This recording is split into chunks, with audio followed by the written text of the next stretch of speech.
Good day mga ka-idol! Welcome po kayo dito sa aking channel, Fortune Drive. Ito po ang aking bagong channel na nakafocus lang sa pagbebenta po ng mga second hand na sasakyan. At ngayong araw na ito, ipapakita ko po sa inyo itong bago at sariwang second hand na pick up. Check po ninyo, baka makursunadahan po ninyo isang 2023 Nissan Navara VE 4x2 turbo diesel 7-speed automatic. Ayan, napakagwapo mga idol ha. At ang price po nito dati ay nasa 1,381,000. Ngayon, binibenta ko na lang ito ng 989,000. First owned yan mga ka-idol. Kompleto ang ating dokumento. Susi. All stock tayo idol. Stock paint. At walang malalim na scratches or any dents. Kita mo sideways idol ha.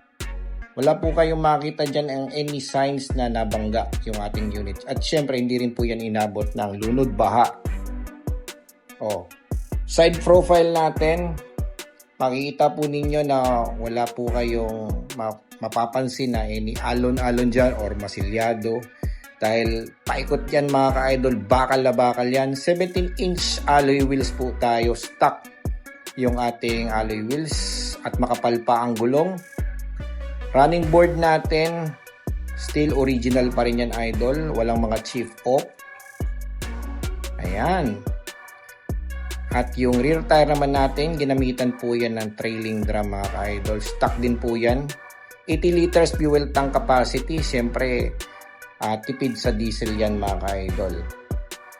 At para naman sa mga nag-aalala kung ano ang ilalagay sa likod, wala na po kayong iisipin pa dahil libre na ang top up mga ka-idol. Siguro ang price nito ngayon ay nasa 45,000 ano. Pero syempre libre yan sa inyo mga ka-idol ang top up para sa bed liner po ninyo. Stock yung likuran natin mga ka-idol. LED yung tail lamps natin. Ending is 3. Check ninyo ang inyong coding mga ka-idol. At maganda dito ay may susian sa kanyang tag nito yung door or tailgate niya mga ka-idol ano. Ayan. 2023 Nissan Navara VE.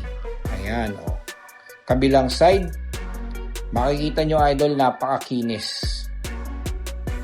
If I were you, puntahan po ninyo yan dito sa Pasig. Mag-set po kayo ng appointment. At ang ating number ay 0967-180-2999. Ayan LED headlamps with LED DRL. Moving forward dito sa interior natin, all power yung ating windows, central door locking mga ka-idol.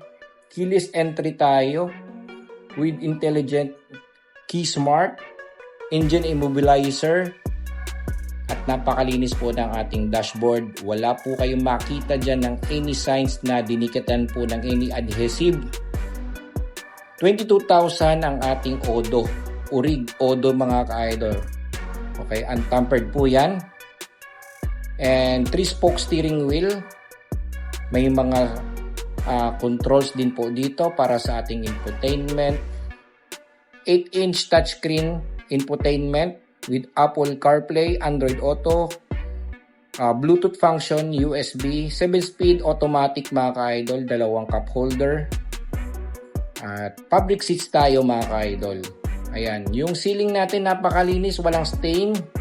Upuan natin at syempre manual adjustment lang mga ka-idol. Pero ang kagandahan po dyan ay may tinatawag silang center of gravity. Maluwag ang ating legroom sa bandang likuran. At syempre meron tayo dito center armrest with cup holder, rear air vents para sa ating aircon, and individual grab handles mga ka-idol. Okay, engine naman natin is 2.5 liter turbo diesel na may power na 190 PS at 450 Nm of torque. 7-speed automatic na rear wheel drive yan mga ka-idol. Diba? Ano sa tingin nyo idol? Ayan, makikita nyo dito. Kinunan ko ng video na ang ibig sabihin ay wala pong any signs of bangga sa front maging sa kanyang hood. Walang lukot mga ka-idol ha. Ayan, yung double walling ay walang lukot. Ayan. So guys, sakaling interesado po kayo sa pickup na ito, comment down below or i-message nyo ako sa aking Facebook page, Fortune Drive. Okay, thank you mga idol.